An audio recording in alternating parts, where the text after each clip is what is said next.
I've cut out snippets from our interviews almost a decade ago, and we're going to listen to some of it together and then see how your positions have changed. Great. So, Wow.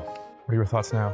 Oh, that's such a good clip. It's so strange encountering your past self because I both am and am not that person. Why is building Invisible, which is now a multi-billion-dollar company, your path to salvation? To save myself is not enough. The true king makes others king. The bodhisattva vow is to save all sentient beings. It's not obvious at all why, making a shit ton of money is the Eightfold Noble Path. Invisible is the answer to world peace. I still kind of believe that. I may be the only founder who doesn't believe that there is such a thing as progress. This has been such a great masterclass for me.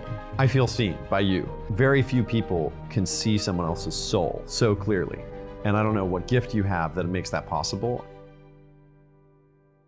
Almost a decade ago, Francis and I sat down and recorded 6 hours of conversations on philosophy, entrepreneurship, God, and romance. At the time, Francis was by all accounts a failure, but I saw this unquenchable, borderline delusional fire in him, the same fire I recognized in myself, and we became fast friends. A decade later, Francis is one of the most successful entrepreneurs of his generation who's built one of the fastest growing AI unicorns. So I've invited him back to see how success has changed his perspectives. The first part of this video is the conversation in 2025, and the second audio-only part are the highlights from 2018. And what's so beautiful is if you watch them together, you'll see how Francis's obsession with philosophy, which made him seem like a complete buffoon in 2018, was ultimately the cause of his success. You'll see how, because of his continued study of the great books, Francis was able to come up with ideas no one else saw, persevere through the most dire challenges, take his company to the most ambitious extremes, and ultimately enjoy and share his newfound wealth in a dignified way. My name is Jonathan B. I'm a founding member of Cosmos. We fund research, incubate, and invest in AI startups, and believe that philosophy is critical to building technology. If you want to join our ecosystem of philosopher builders, then you can find roles we're hiring for, events we're hosting, and other ways to get involved on jonathanb.com/cosmos. Without further ado, Francis Pedraza.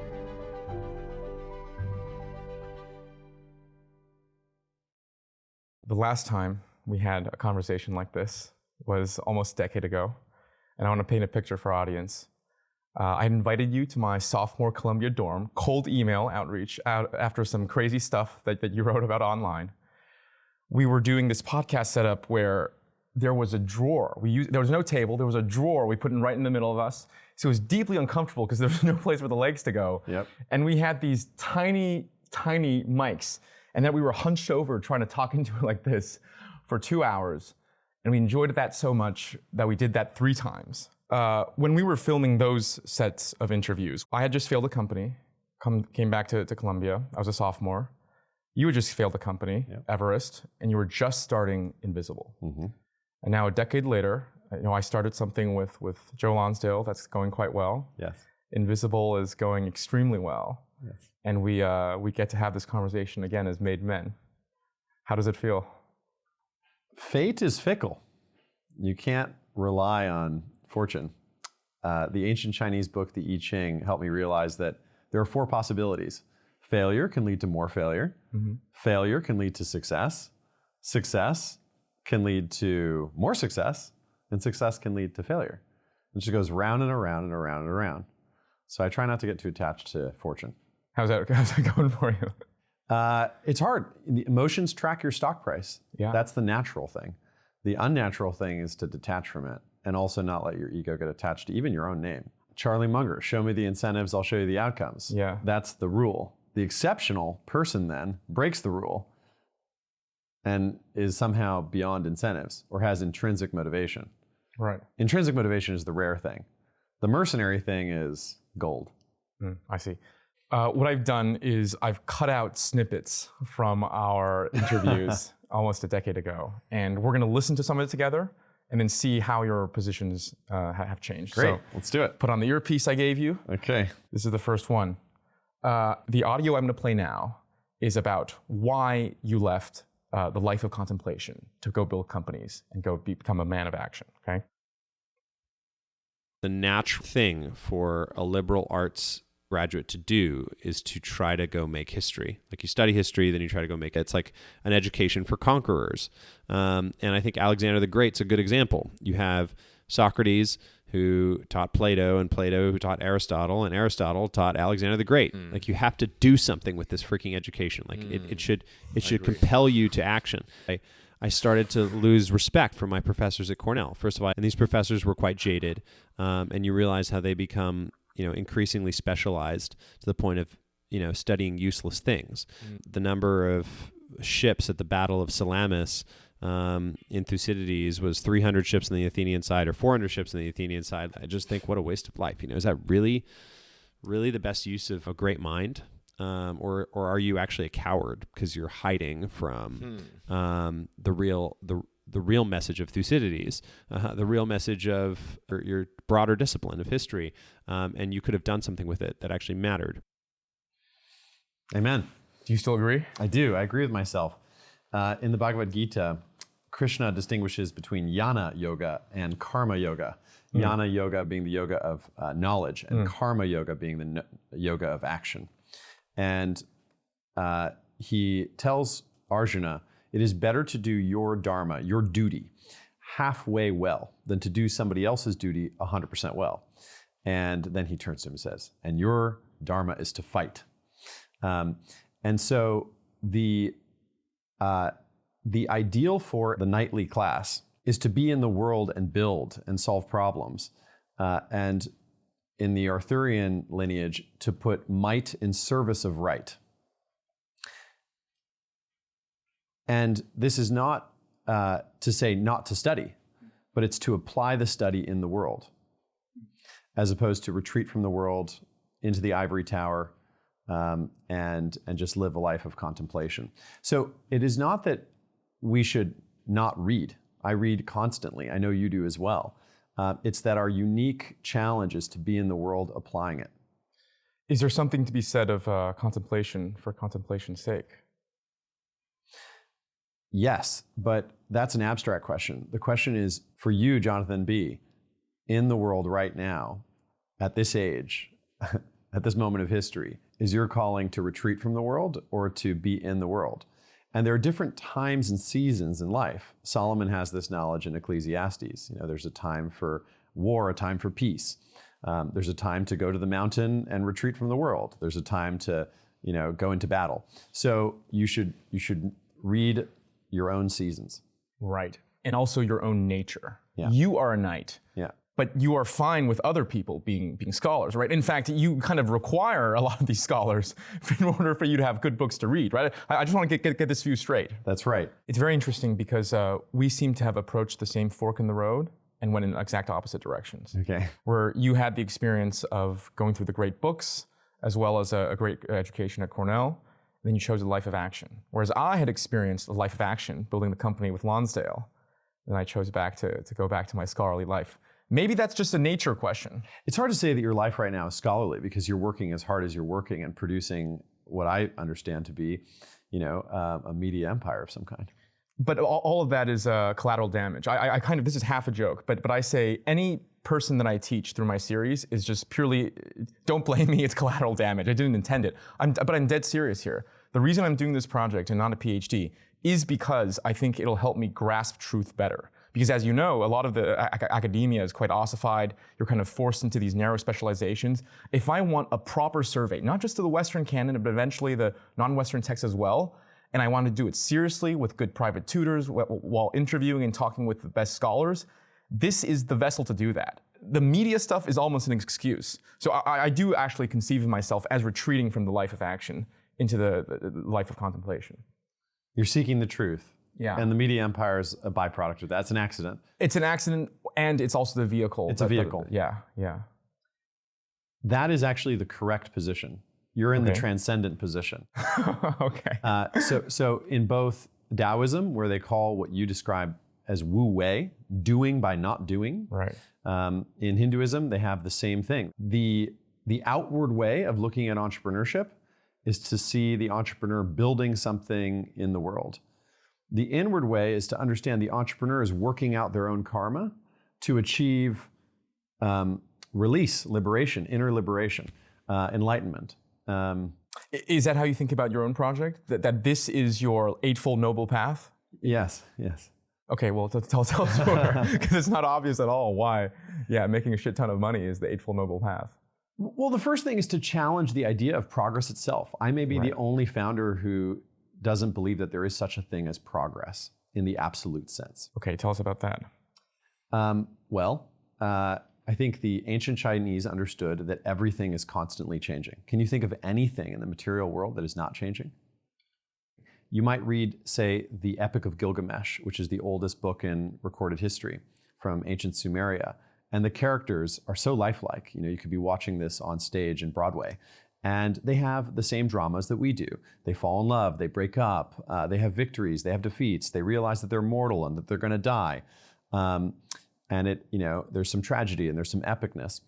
And so the essential human experience has not changed. Mm. Now, we have better plumbing. Mm. We have better dentistry, but when it's all said and done, the overall narrative arcs of human life are shockingly consistent. And so going back to the summarization of the I Ching, the Book of Changes, the ancient Chinese realized that it just goes round and around and around in circles. Failure leads to failure, failure leads to success, success leads to success, and success leads to failure. Right. And this is very much in contrast with the zeitgeist in Silicon Valley, as you know. If you read, say, the most recent blog post by Sam Altman, Intelligence Age, he summarizes all of human history in 3 words: deep learning worked. This would be like Genghis Khan summarizing human history in 2 words: stirrups worked. Right. And from the point of view of the person at the inflection point, it does seem to be the case that all of history is revised, meaning is deferred until this moment, and then yes, all of history led up to deep learning. But the mistake is to view the hockey stick as an infinite exponential that never ends. But as anyone who studied economics or history realizes, these hockey sticks, which are symbols of progress. You might say the crucifixion, the crucifix was the symbol of Christianity. Right. The symbol of our age is the hockey stick graph. And then it ends in an S-curve, always. You run into a set of constraints that were not previously anticipated, and then you plateau for some period of time. You work through the new constraints. You have to reimagine and reinvent. And then some new breakthrough, which isn't stirrups or isn't deep learning, that is something else, emerges. Right. And then all of history then seems to have led up to that moment. Right. But you see, it's not, the temptation is to come to a utopian or messianic conclusion. But in fact, the voice is Luciferian. So the 2 messages in the media today are longevity, you're going to live forever.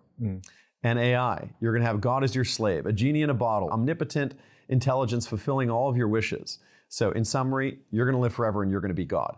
That is Luciferian. Right. So the 2 binding curses in Genesis are the curse after he eats the fruit, that he will live by the sweat of his brow and he will die. And then the second curse of the Tower of Babel, the curse of coordination costs, comes in. And so in economic terms, these 3 curses, the curse of mortality, the curse of labor, the curse of coordination costs, as being, as describing the shape of our economy to this day. So given these constraints, technology, if economics is all about trade-offs, technology and religion are similar in the sense that they're about transcending trade-offs.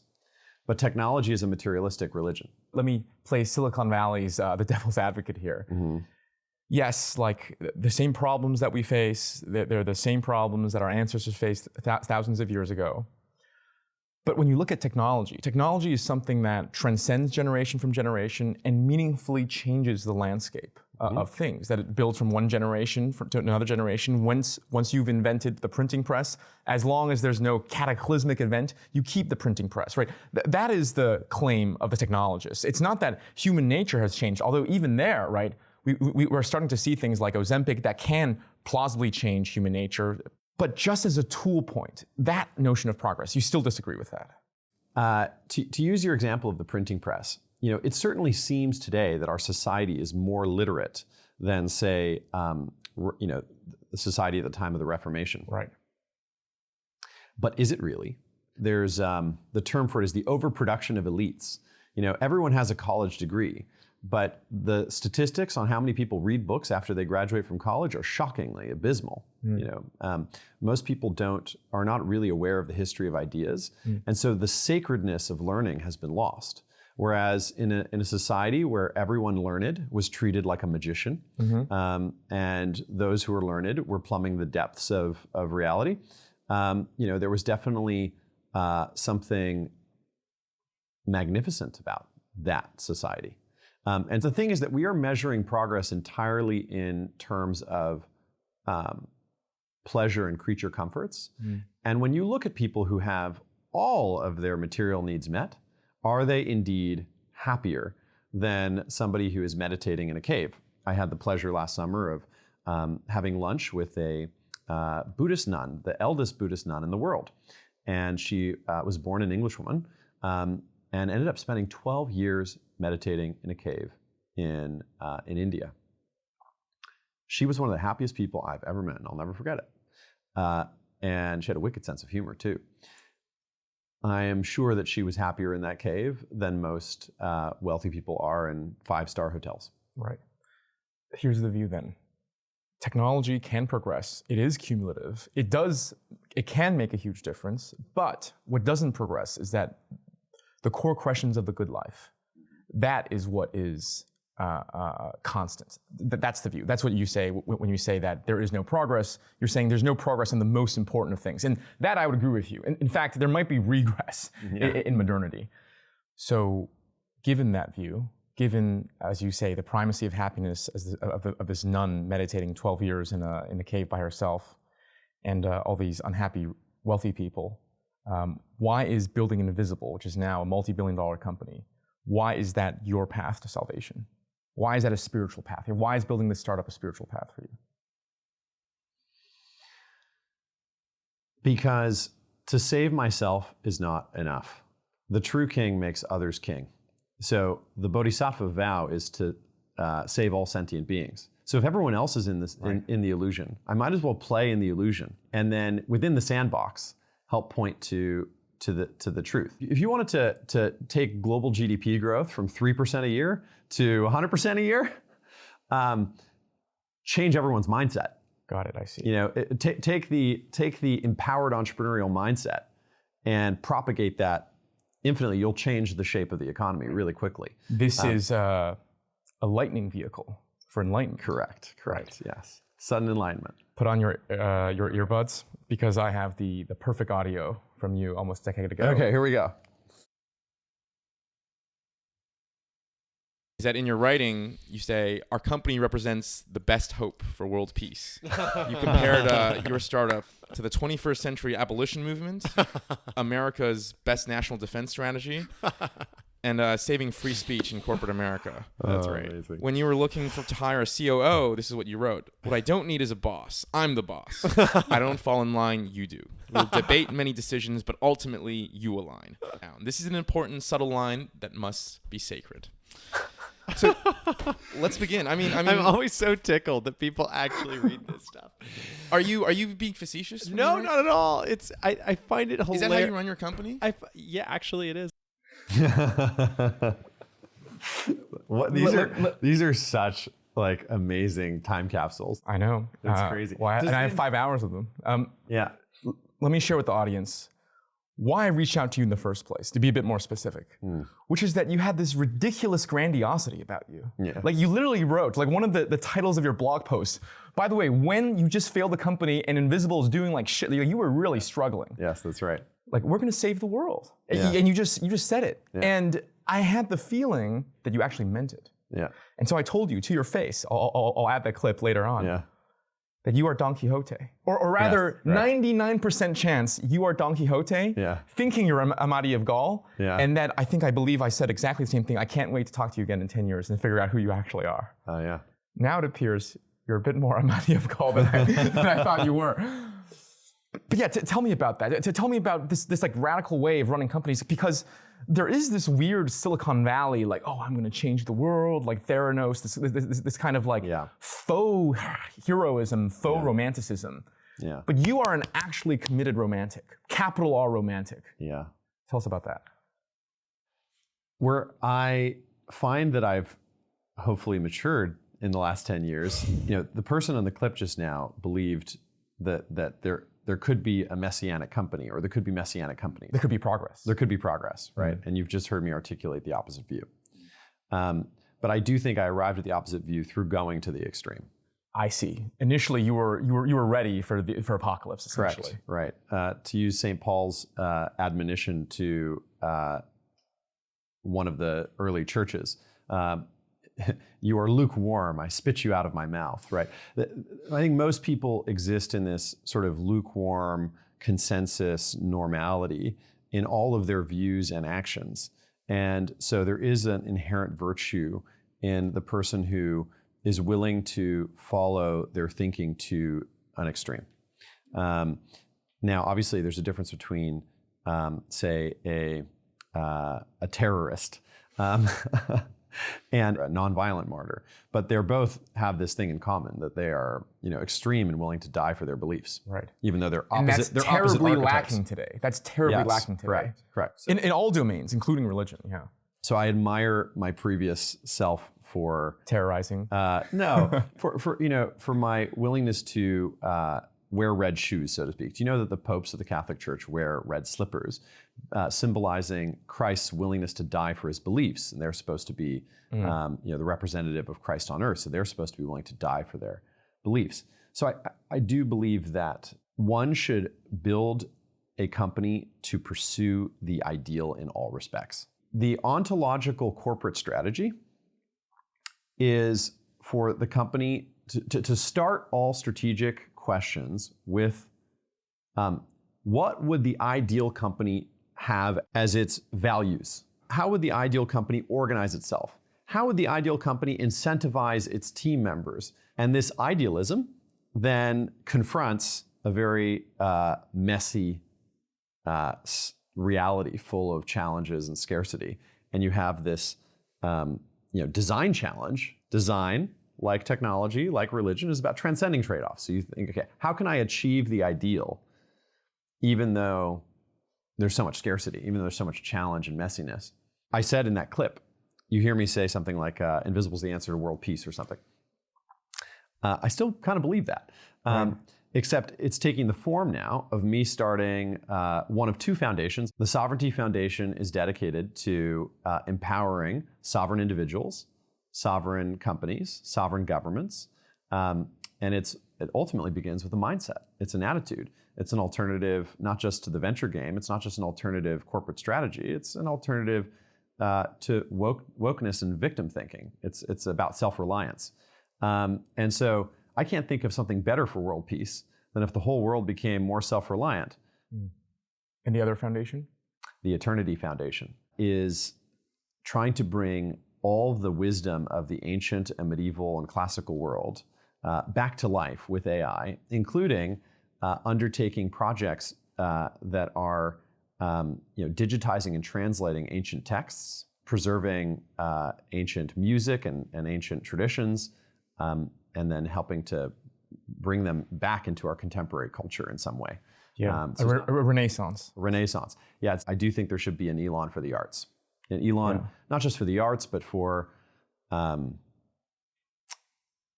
culture. For 21st century castles and cathedrals, for life here on earth and the future here on earth. There's a lot of things that are ancient that are actually futuristic, and that should not be lost. When I asked you the same question about, I think, why Invisible was going to save the world 10 years ago, you made this somewhat ridiculous argument about, oh, we're going to help people from the third world contractors get good jobs and globalism. That's not your answer now. It's that the wealth through Invisible might be a vanguard. It might be an example of how one ought live, right? It's an expression of your philosophy. But it's through the wealth that you generate that you deploy into other things. That's the primary path of salvation. Actually, no, the amazing thing is that, Invisible is a wealth creation vehicle for all of our partners and for our agents. We employ several hundred people on the core team, and then as contractors, we have 6,000 people now globally. And if we compound at 100% a year, there's a possibility we become the largest manpower organization on the planet, bigger than the U.S. military, which today is the largest manpower organization. What that means for world peace, world trade, is when I started the company, I read some statistic along the lines of 70% of the world makes less than $10 a day. And I just thought, there's just so many brains, so many high potential people that are being underutilized. The best automation company should be the best training company and should always figure out a way to train humans to do the next thing that computers can't do. And that'll be an infinite dialectic. It'll proceed over decades. And if we can create that, on-ramp, then we are going to create a new global middle class. Right. What would the global middle class do? World peace. World peace, And so if you could create, a global middle class which has generational wealth, then the next generation, that person's son or daughter, might become an entrepreneur. So if we create these, global paths, meritocratic paths for talent. Right. World peace is not that crazy if you do it at scale. Right. Not at all. Let me ask you this. There's so many interesting things you talked about the company, and I want to really dig deep into the philosophy there and the philosophy of sovereignty. But tell me about your personal life, because you are a big meditator, right? You're a big contemplator. You read a lot of classics. Yes. Man of action. The active life, the contemplative life, the meditative life. Yeah.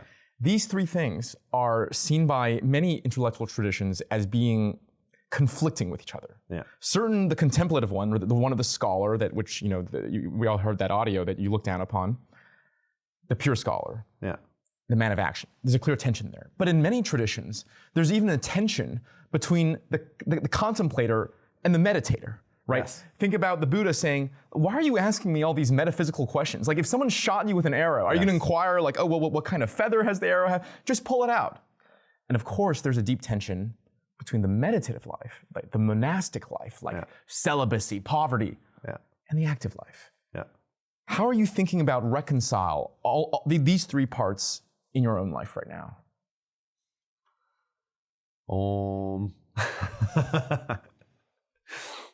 Just be, don't think. It is possible to contain multitudes. It's possible to be more than one thing. Right. And I think the gifted child, so to speak, is uniquely burdened, right? Because, for example, I have a cousin who is, just got into college, but is a musician, is a classical musician and a pianist. And he has this great tension between pursuing his musical talent, and he knows he could be one of the best, and also pursuing all of his other talents and continuing his academic career.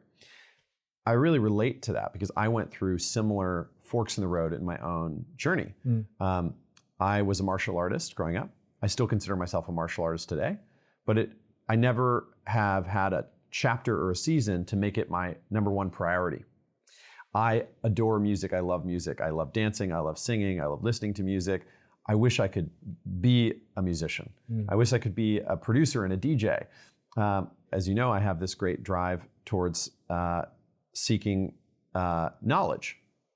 And at some point I have not, made that the number one priority in my life. It's just, I read on airplanes, I read every night, I read every morning, but I have a business to run. It seemed to me that my unique individual calling was to be an entrepreneur, but that entrepreneurship had the unique leverage built into it of capital.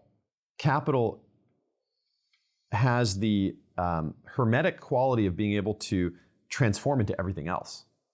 So you could turn capital into, manifest it as a house. You can manifest it as a music production company. You can manifest it as a university. And so I'm doing all those things now that I have capital. I'm to some extent redeeming all the previous forks in the road that I left behind a long time ago, because those were parts of myself I didn't betray. I see. I tried to keep them alive. I tried to keep these parts of myself alive instead of cutting off those branches. Right. I tried to keep the seed or the DNA of it Right. Yeah. And now you're transmorphing them through capital in a almost more high leverage way than you would have been able to do by yourself. So Yes. in other words, you chose the route of company building, of amassing capital. Yes. Because that activity itself, like you described, for all these high ideals, is its own sort of spiritual, philosophical pursuit. Yeah. But importantly, it's the thing that enables everything else. Yes. So you chose the one that could allow you to eventually contain everything else. It's like Hegel in the phenomenology of spirit, right? This idea of like aufheben, which I think translates to sublate. Yeah. Sublating is not getting rid of something. It's not pure negation. It's about resolving the contradiction in something and containing the essence into a higher form that may look like it's opposite. Building a company looks like the opposite of being in a cave in poverty and chastity, but actually is able to contain the core essence. Yes. That's what you've done. Have you read the Vimalakirti Sutra? I was just about to bring that up because the Vimalakirti Sutra is one of my favorite sutras because it talks about a practitioner, a monk. Who's a layman. Who's in the world and who's good not despite, but because he is in the world. When I practiced in the Tibetan monastery in Nepal, they told me that the layman's path is the more difficult path, but in some sense, because of it, the more noble path. Because you are being tempted. Yes. You are exposing yourself to temptation. That's right. So let me ask you this, just on the meditation front, meditative life, active life, do you think building this company, like the Vimalakirti Sutra, has been a hindrance or an accelerant to your path of spiritual progress? Everything serves to further. Everything serves to further. So all the meetings you get, all the crazy inbounds you get, all the temptations, that is helpful on your meditative path. The great challenge would be to meditate right now while we're having this interview. So you want to play on hard mode. That's what you're saying. Hard mode is hard if you deem it to be hard. It's easy if you deem it to be easy. Jesus walking on water and inviting his disciples to do so as well. And as soon as they lose faith and they doubt, they sink. But until they doubt, when they have faith, they walk on water. And so I think that going to the edge is when you're doing it right. If you're doing it right, life should feel like an act of faith. Investing feels this way. The first year I paid myself more than $100,000 was in 2021. I think. Wow. Yeah. I think I was 31 years old, and I finished paying off my college debt. The last stroke of it was only last year. Last summer was the first time I sold shares in my company and became a millionaire, liquid. But then I've been investing it aggressively, writing angel investments, which is very karmic for me because every time I write a check, even if it's a $25,000 check, into a startup, an entrepreneur I believe in, I know as an entrepreneur that this check may go to zero, or it may become worth a lot. But I know that the number of people who bet on me and basically wrote it off in their own mind, and yet even though they wrote it off, did everything they could to help, that is what led to my success. And so I have to pay it forward. I view it as, even though it's not literally debt, it's like karmic debt. I feel like I have to. And so we've invested in 30 companies in the last year, both from the corporate balance sheet and me individually, and then philanthropically as well. Letting go is one of the ways the ring of power hasn't corrupted you yet. Like, because you can open your hand. You don't have a clenched fist, so you can just say, and same thing. Anger management. What a discipline, what a yoga it is to manage people, because you have these conflicting tensions. You can't be so compassionate that you are abusing shareholders on behalf of your team, right? Sure, I don't care that the results suck and you're not working hard, and no, because you're not being compassionate to shareholders, right? And so or them. Yeah. It's ultimately not in their best interest, and so you understand why Machiavelli says it's better to be feared than to be loved. Well, ideally, you can find a way to do both. Very difficult. You have to find the middle way of simultaneously saying, I care about you. I see that this is challenging. I hear your excuses and I understand the validity in them. And yet, you must hear this feedback. And here are your incentives. Here are the punishments and rewards associated with it. This has been such a great masterclass for me. Because the reason I initially reached out, you're 8 years older than me. I just turned 27. And one of the other reasons I initially reached out was because I recognize your kind of religious dedication to something in myself. In fact, our early discussions were about heroism.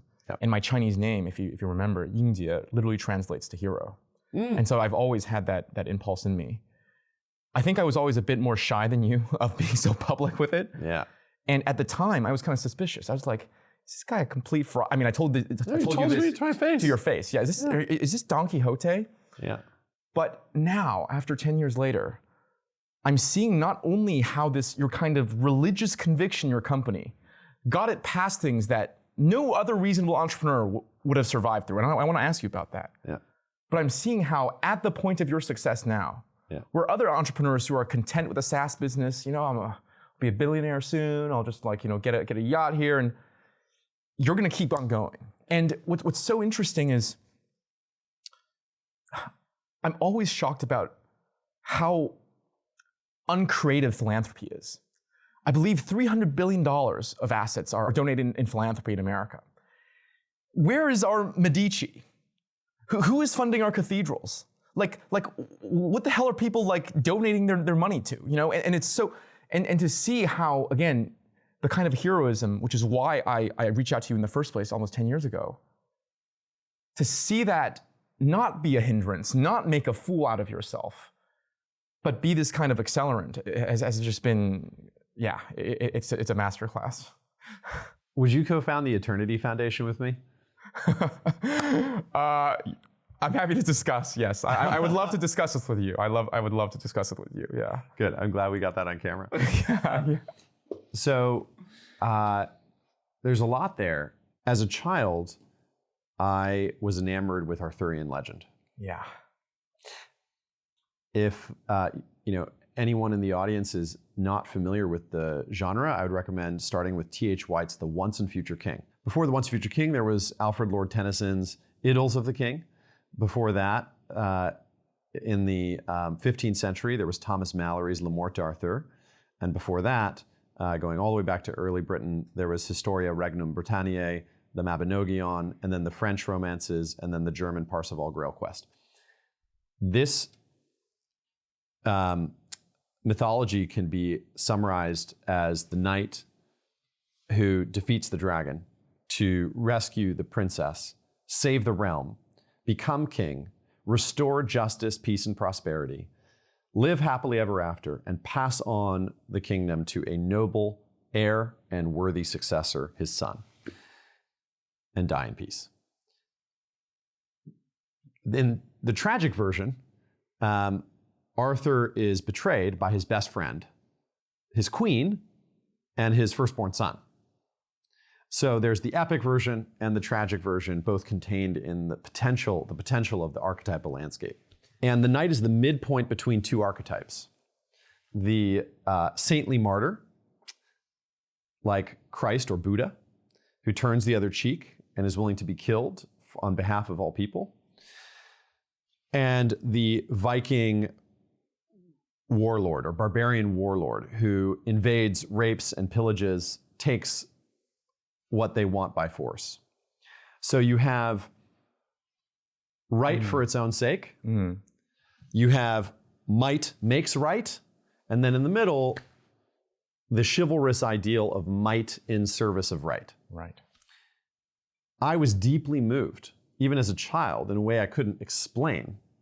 As a little kid running around with a sword and a cape, you can't explain why you like this. And then I was deeply saddened around the same age that kids find out that Santa Claus isn't real, to find out that the Force isn't real in Star Wars, and the magic in Lord of the Rings isn't real, and actually there are no more knights anymore, and all the princesses are on Hinge, and so on and so forth. And the kingdom belongs to the investment bankers, and so on and so forth. It's just the actual world we live in is so tragically non-romantic in this sense. And this took, sort of years of a kind of philosophical melancholy to work out. My teenage years, my 20s, even my early 30s was. And you were struggling. Yes. Mentally. Yes. It's not easy. This world is crazy making. It's not easy to be the last knight, essentially. It's not easy to be, again, Don Quixote, the last hero in a world that no longer believes, right? And so, again, this is why, and I really hope people listen to the snippets of our conversations 10 years ago. You were struggling through all of this. Yes. And to see you come out the other side and see those things that were holding you back now propel you forward is just so incredible. Yeah. I feel seen by you. Very few people can see someone else's soul so clearly. And I don't know what gift you have that makes that possible. I'm sure you make other people feel this way, but it's uncanny. But yes, these were the questions of my life that were, both the sense-making questions, trying to understand the world, and also when you realize, is the world crazy or am I crazy? Because I don't like the way the world is. Yeah. And Don Quixote is the exact foil. So the person, Quixote, written by Cervantes in the 16th century, in the age of gunpowder and industrial armies, there's no need for knights anymore. There's no need for chivalry and heroism. There's no need for magic. There's that funny scene in Indiana Jones where the guy's wielding the sword and Indiana Jones just brings out his gun and shoots him, right? Yeah. The guy wielding the sword, that's you. That was you, at least. Me, exactly. And that's Don Quixote. And Indiana Jones is like, oh yeah, here's a gun. They say in love that you have to be willing to be a fool for love. Otherwise, it's not love. The same is true with magic. You have to be willing to be a fool to produce a miracle. If you're not willing to jump out of the boat to try to walk on water, you're not going to walk on water. And so I think, and you have Abraham's sacrifice of Isaac, the father of faith. So many stories involve the leap of faith, which is also a willingness to be crazy. And it's going into central paradoxes. So for me, the question was, is it possible to be a knight? Still. Why aren't there any knights? Yeah. And is it desirable to be anything else other than that? And I came to the view that life wasn't worth living, so to speak, if I could not pursue a noble life. And so, and the noble life seemed to me to be fully a knight, and yet not fight against flesh and blood. But as St. Paul says, we fight, not against flesh and blood, but against the invisible realm. And so for me, even though I was sitting at a coffee shop as a broke entrepreneur with my laptop sending emails, in my imagination, I was fighting a dragon. Now, what were the dragons I was fighting? It was the great dragon of inefficiency, for example. Invisible exists to provide efficiency. What would the world be like if it was 10 times more efficient? But that wasn't the only dragon I was fighting. But this gives you a sense for how I was able to motivate myself intrinsically, to keep going. The worldly Arthurian legacy is to build a just kingdom, and that kingdom could be a company. So when I realized, well, wait, does my kingdom need to be a state with a military? What exactly is the difference between a corporation and a government? Oh, a government has a monopoly on force, but in all other respects, as long as they operate within the laws of that state, they have their own laws. So there is a sphere, so to speak, of free will, where you can write your own laws and create your own company. And that is the free space of action, the potential in which the entrepreneur can move. And so I can build a kingdom in that space. And then when I realized we could build a network state, we have people in over 100 countries around the world. And I thought, wait a second, my kingdom is already global. The sun never sets on the invisible empire. And so that was to some extent a kingdom of the world. And then I realized that there's the same problems that Arthur deals with are the problems of not just success, initial success, not just compounding success, success squared, but succession. How do you pass the kingdom on? And so we've had, 2 CEOs after me at Invisible. And so we have a lineage of succession. And we have a board governance. I still don't think the company could survive without me, but the goal is to make it such a robust institution that, whenever death comes, the institution is ready. So there is a building of the kingdom for the world. This interview has been so educative that I think I want to re-update my answer about what I'm doing.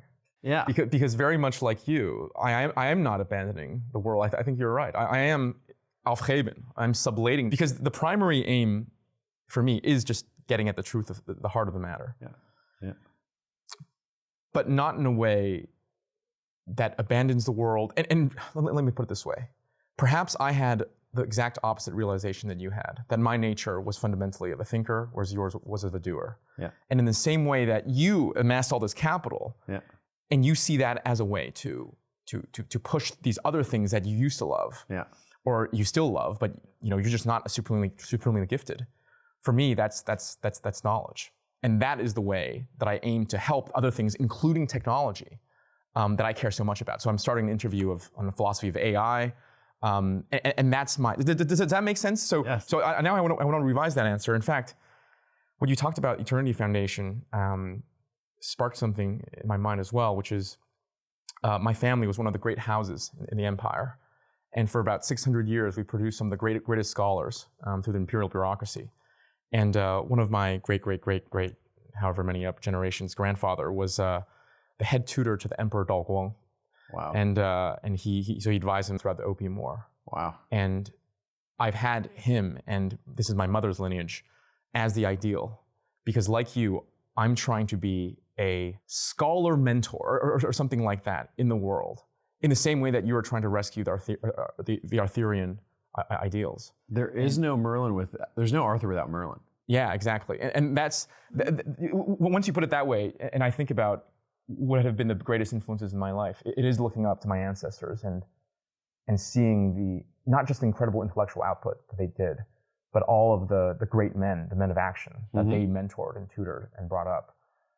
They were part of the Hanlin Academy. So Hanlin Academy is like the highest sort of imperial scholarly, and part of its function was to educate the princes. And so, for example, I'm hosting a dinner here in a week, educating the princes of today, which are the founders. So I'm hosting a philosophy discussion, telling them about Girard's philosophy of innovation. And so, yeah, thanks for being a mirror 10 years ahead of me. That is helping me understand all this, yeah. Thank you for being a mirror. You are such a mirror. Let's take a step back and talk about your experience at Invisible. Because, again, I'm going to play the clips later on. It must have been extremely difficult for you. Not only had you failed a company into your late 20s already, you were barely paying yourself anything. That's right. Company wasn't working. Like, what was going on in your mind? And again, this is all on the backdrop of you thinking you're a hero and the world giving you absolutely no validation.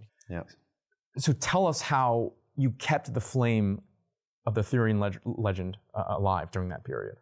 Yeah. And how close was it to extinguishing? Close. So my first company failed. Everest. Yeah, and I put all of my life force into that company from even before I graduated from university. Then, for 4 years. So I graduated 2011, and the first check we raised was New Year's 2012, and then 2012, 2013, 2014, it failed. And it took me a long time to process it. I did the Camino de Santiago in Spain to walk it off, so to speak. Walked 400 miles to process it. And then I had this almost out-of-body experience turning down job offers at great companies like Google and Facebook and Airbnb because some voice in my head was saying, you're not done being an entrepreneur yet. So after about a year, I had this thought, there's an app for everything. So why isn't everything perfect? Is the end of history the SaaS business model? Salesforce was sort of the first big SaaS company in 1999. And so now it's been 25 years of SaaS being the dominant business model in Silicon Valley. And it's very attractive because it's high margin, very high switching costs. Once you have a subscription, it's hard to unsubscribe. It's part of your stack. And it doesn't involve labor to scale it. And so a whole industrial complex had emerged. You graduate from college, and then instead of going to work at McKinsey or Goldman, you can go get into Y Combinator. And if you just read enough VC blog posts, you can have a cursus honorarum and sort of follow best practices and best practice your way to being a unicorn. And you see this is not just an industrial complex, it's a cultural industrial complex of the professional managerial class attempting to put entrepreneurship in a bottle, so to speak, and it seemed to be working. But I just felt it wasn't heroic. It wasn't worth doing. It wasn't worth building the next SaaS company. And so I realized that there was this unattacked industry over here of professional services companies. The biggest being Accenture. Accenture is worth $250 billion. And it's not just Accenture, it's McKinsey, Bain, BCG, EY, PwC, KPMG, Deloitte, Infosys, Cognizant. I could keep going. There's big service companies in almost every industry. And venture capitalists had not funded a single disruptive services company. So these were the blockbusters I realized nobody had attempted to Netflix. Right. So when I started Invisible, I had this idea of I'm going to run this company 200 miles per hour at a wall and force the wall to move or crash. And so we raised $500K in like a month. We had 5 clients paying us $10,000 a month, and we were spending $20,000 a month to support each $10K a month client with an executive support offering. And we crashed into a wall about 6 months later because we could not figure out how to get positive gross margins and happy clients, and we weren't able to raise more money. And so even though I'd recruited 20 people in a very short period of time, we had to let all of them go because we couldn't keep paying them, even though we convinced them to quit their jobs and make only $4,000 a month. And so then for 18 months was bootstrapping, paying myself ramen noodle money, like nothing. Less than $1,000 a month, sometimes zero, to me and 5 other people who refused to quit. And then a few months after that, on my birthday, I woke up, my email account was deleted, my Google Drive was deleted. Some angry employee, some people hadn't been able to be fully paid that final check, even though we gave them advance notice. This person was owed $2,000. Keep in mind, he'd only been with the company for like 2 or 3 months. And he knew it was a startup, and he knew what the strategy was, but this person was vindictive. And his intention was to end my entrepreneurial career. And even though we were eventually able to work with Google to get all the data back and our client wasn't affected, it was such a,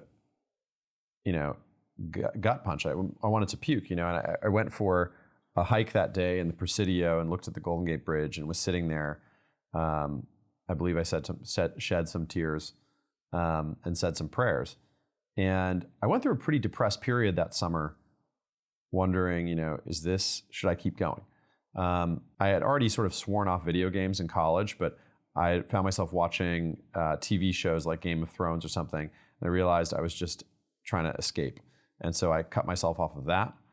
And the only thing I let myself indulge in outside of work was, and the only thing I could afford because I wasn't paying myself anything, was reading books. So I reread the Stoics, and I started going back to doing spiritual push-ups, so to speak. If you read the Stoics, you read the Sufis, or you read any of these ancient or medieval wisdom texts, you get stronger spiritually, and you start to build momentum again.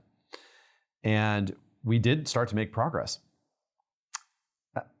I ran out of savings, so I couldn't afford San Francisco anymore. And I moved to my grandparents' ranch in the middle of nowhere. My grandfather was dying. And so I don't know if you've been around people who are dying, it's a very particular energy. And it felt like somehow a metaphor for the energy in my own life. Yeah. He has an amazing story, and he's sort of a hero. But his ranch was like 65 acres, but without him to run it, it was falling into disrepair. And I remember at one point, I had paid myself some hilariously small amount of money, I only made a few $100s that month, and there's nothing to spend that on other than something for entertainment. So I bought a sword and a bow and arrow, archery kit. And I remember bushwhacking, cleaning up the ranch, helping my grandmother, turn it into a livable place again, and then practicing archery when I wasn't working or reading books. And at this point in time, I read the Book of the Samurai, Agakure. And it says, just become insane and desperate to die. 10 men cannot stand against such a man. Was this when I interviewed you? This was 2 years in, roughly, right? 27? You interviewed me about a year after this. Wow. Yeah. And it was this book and that line that made me realize I was still holding back. I was still playing nice, so to speak. I was still waiting for VCs to play nice with me. I was still waiting for customers to just show up and realize that this is great. I wasn't really giving it 110% of my full all. And so if I was, and I sort of felt the unspoken thing amongst the people who cared about me, my closest friends, my aunts, my uncles, my parents, nobody wanted to pop my bubble and trigger my pride, but they cared about me, and I was sort of 28 years old. What are you doing? Get a job. It's okay. And I thought to myself, well, that might be the outcome someday, but if that is the outcome, I want to know that I sort of left it all on the floor. Go down swinging. Yeah, go down swinging. And so I mustered some strength. And it was just at the time when we're ready to come out of our pivot from being an executive support company to being a process-driven company. And we were supporting startups by running their processes. And we started to grow rapidly again. And I was hustling really hard. And we were able to raise more money from angels. This is a period of time when Ed Lando, who I now consider a brother, but was already a close friend, came in with more money. Charlie Songhurst, who's now on the board of Meta and is on our board as my vice chairman and is almost like an intellectual co-founder of Invisible at this point. That's when he invested. And then about 6 months after that, we raised our first pre-seed institutional round. We raised about $1 million from Backed and Deepwater. And we were a going concern again. But even then, there was almost a near-death experience. We almost ran out of money before that round was raised. And then the next round was a $3 million round, and we had grown to $1 million run rate at this point and positive gross margins finally. This is in 2019 now, so 4 years after the start of the company. And then we, of course, were flat for 6-7 months. And there was a period of time where I decided we're not going to raise a Series A. We were going to commit the company to profitability.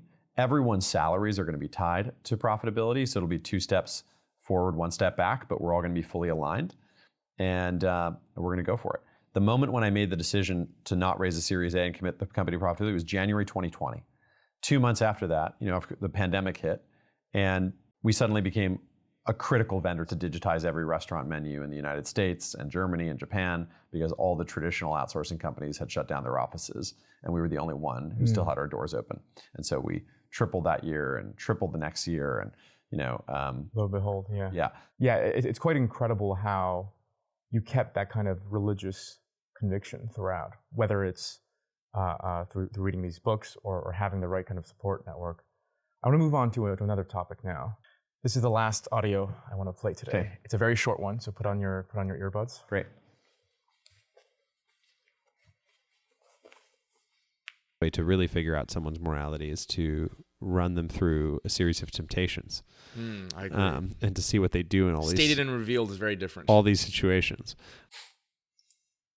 That's it. Your comment, stated and revealed, is very different. So good. Okay. Yeah. So you are subject to many temptations now that you're successful. One of my favorite lines from Marcus Aurelius' Meditations is, happiness is possible even in a palace. Because it means that his assumption is that precisely because it is a palace with all the power, wealth, sex, access, even knowledge can be overdone. Mm-hmm. It is tremendously tempting. How have you scored, I think, on these tests of temptation? And what is your forward-looking view? Do you think you're going to stick to your guns? I spent 8 months last year celibate. And not just celibate, no alcohol, nothing else. And even had 3 months of 1 meal a day, and then another 3 months of 2 meals a day. And then I eventually brought it all back. I spent a year as a vegetarian, the same period of time. All because my life was getting so good in the prior 6 months before I did this, that I was worried about attachment. Yeah, attachment, becoming manic, becoming megalomaniacal, delusional, getting wrapped up in success, all these things. And I wanted to know that I could experience joy without these things. So I did this period of asceticism. And the Tolkien's Ring of Power, which is also Plato's Ring of Power. Gyges' ring, yeah. This is the test. The realest real thing when it comes to samsara, or the world. You know, in the world, there are all the tests of wealth, power, pleasure, fame, and you should assume, I assume, that unlike Christ and the Buddha, I might fail these tests. To quote St. Paul, what does it profit a man to gain the world and lose his soul? If you have feedback mechanisms around you, you're not insulated from criticism or feedback, you're not surrounded by flatterers, this is probably the single best thing you can do to make sure you don't become unhinged, megalomaniacal. Listening to your critics and hearing them out and considering the views. You don't need to agree with them. And this is not the same thing as trying to please everyone. Yeah. This is just making sure you're open to them, and then you decide whether you take it on. Yeah. Another practical thing to do is donation, philanthropy. So I believe you should give away the money before it exists, so to speak, because when it exists, it's very tempting. Right. And so I've set up the estate to begin. It begins at 80-20, so 80% in the family office, 10% in the Sovereignty Foundation, 10% in Eternity Foundation. And then as the company achieves certain milestones and the wealth grows to certain levels, it grows to a third, a third, a third. So a third in Eternity, a third in Sovereignty, and a third in the family office. Even the family office is set up to not only benefit my family and friends, but also I want to be meritocratic and adopt in the Roman fashion. Wow. Yeah. And I actually want to set up a trust fund model where, you unlock, say there was a $2 million fund. And we're talking teenagers here, right? Because that's the kind of the Roman way. You pick the best teenagers. Could be any age.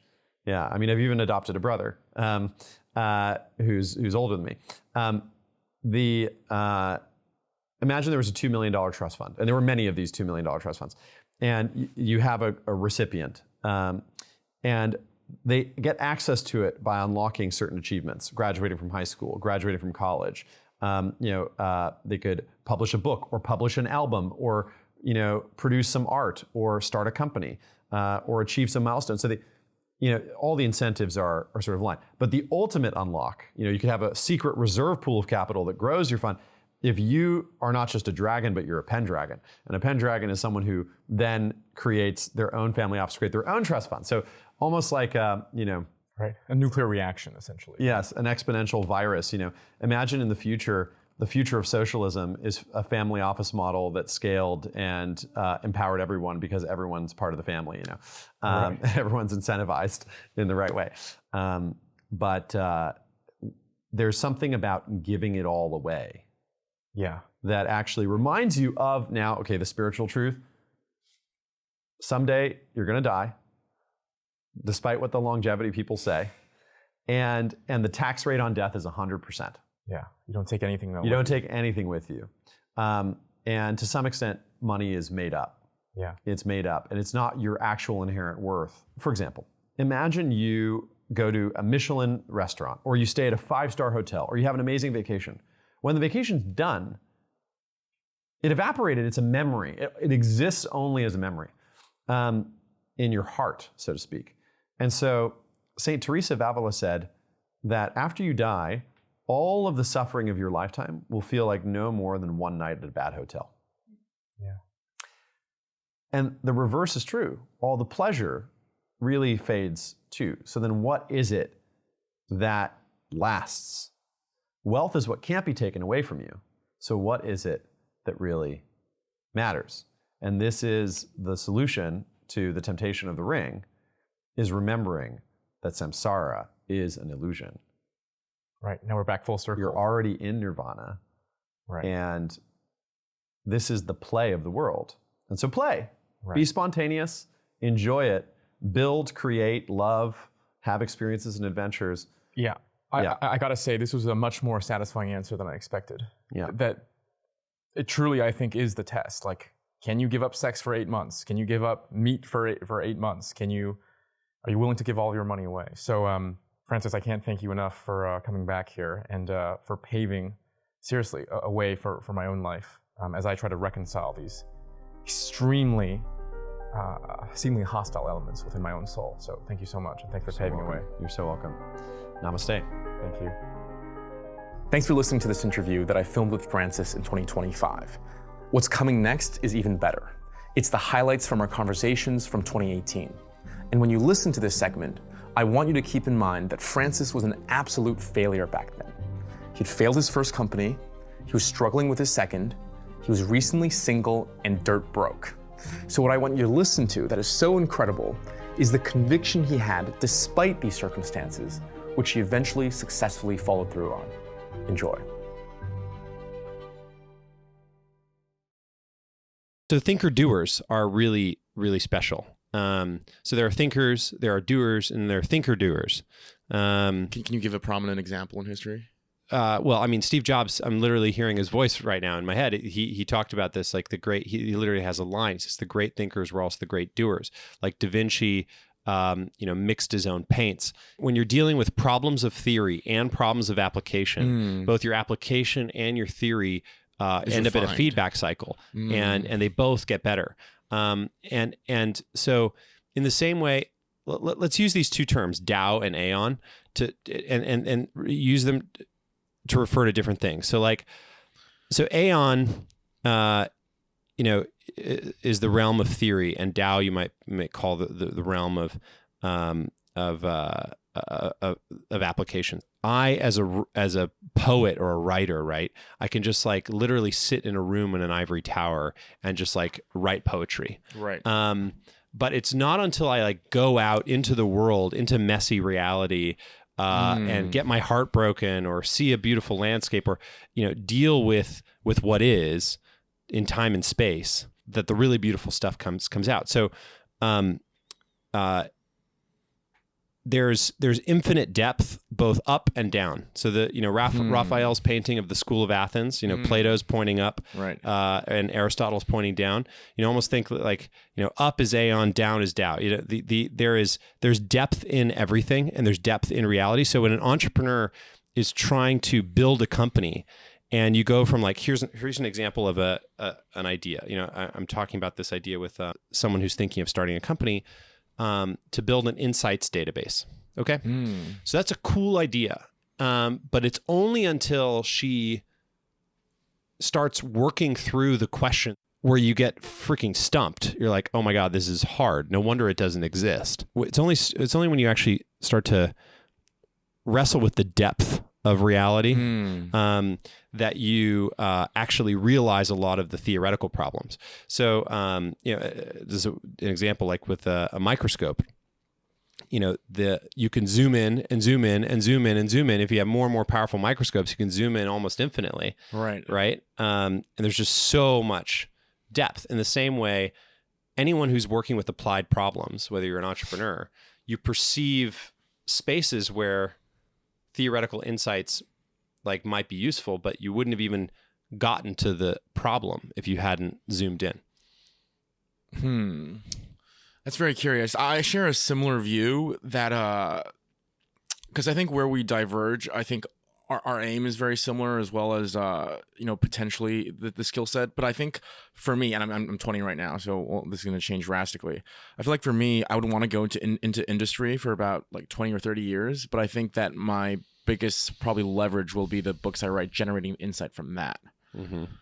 So I'm not fully disagreeing with you, but I wonder how you explain that most thinkers, or rather the highest leverage opportunities in history seem to be thinkers, right? Like for example, Locke, influenced the doers, the Jeffersons that created America. And that sort of percolated everywhere. And his ideas of pursuit of life, liberty, and private property in his case, happiness in America's case, sort of proliferated to what, 200 or 300 years of prosperity. Yeah, if there was no Locke was necessary, but after there was Locke, Jefferson was necessary. So if you're in the time, of Jefferson, being the next Locke wasn't, was of no relevance, because it's not even clear whether Locke's ideas are practical.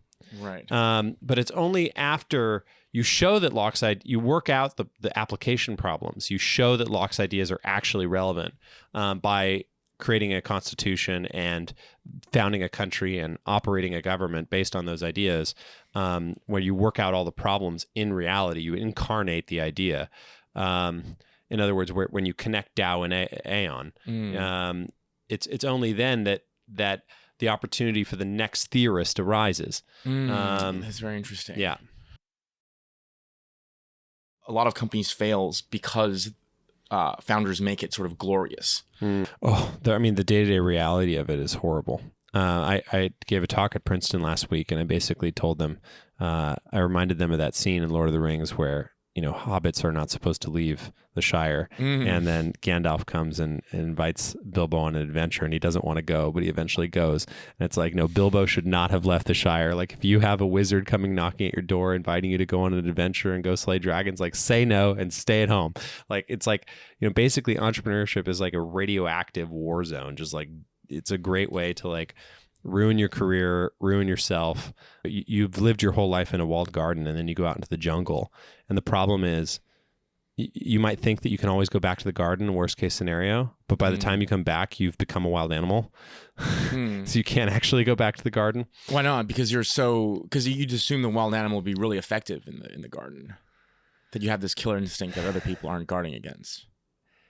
If you set an entrepreneur loose in a company, they'll probably get shot, the corporate equivalent of shot, they get put down, because the jungle has its limits, but you can only know them by probing them. And so you respect the forces of nature, but you don't respect the forces of hierarchy the same way you respect the forces of nature. So in order to operate within an organization, you have to treat somebody else's opinion as being equally valid as a market force.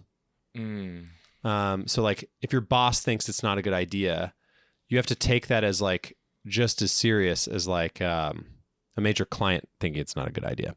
And that's, for an entrepreneur, that's like such it's a rewiring that they're just normally not capable of. Yeah. It's interesting because you said to me, try out the society's values, and I hope you can abide by them, and I hope that you'll be able to delve into that illusion. And only if you can't should you come out. And it also ties into this Buddhist meditation, right? Because what Buddhists tell future meditators, like, you know what? It's best to not start, but if you started already, you can't stop. So is there a? I'm so glad I gave you that advice. I think that's actually the right advice. Right. I think it might have been too late already. Yeah. Are you saying that given if you were in the Princeton student's shoes, you would have taken your advice, or you yourself would have chosen not to go this route? It's a flawed question, because I do not know who I would have been if I hadn't become an entrepreneur, if I hadn't taken the risk.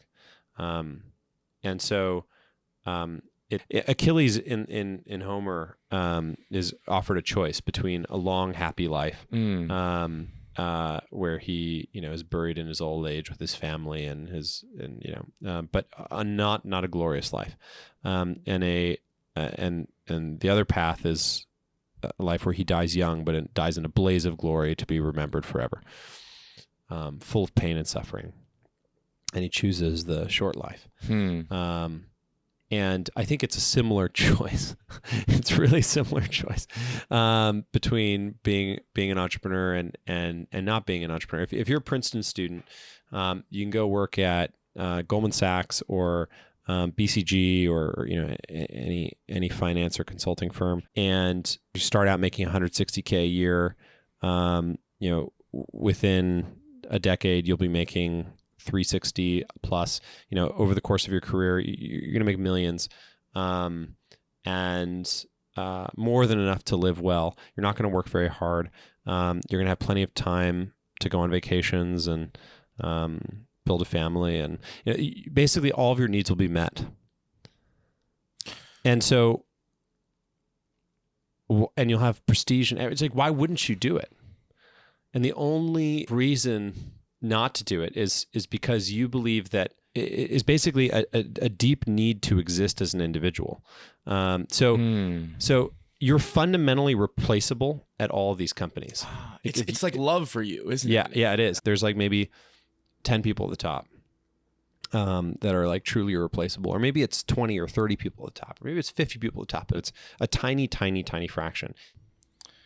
Yeah, it's super interesting. Going back a bit to the Achilles stories, it kind of reminds me of the myth of at the end of Plato's Republic.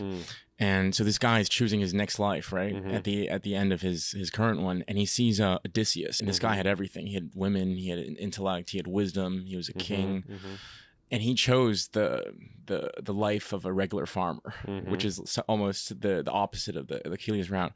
So my question to you is, what did you want to convey, and what does that say about your choice when you told the Princeton students to sort of stay in or stay out of the jungle? It's definitely not rejecting your own decisions, but no. it's a form of warning. Yes. I think that you asked the question about glamour or glory.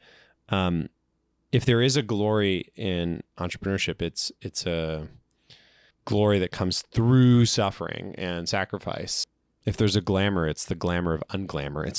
It's you sitting at a coffee shop with a laptop and an internet connection and an idea, and believing that someday this is going to be a company with hundreds of people in it and a huge valuation, and it's going to work.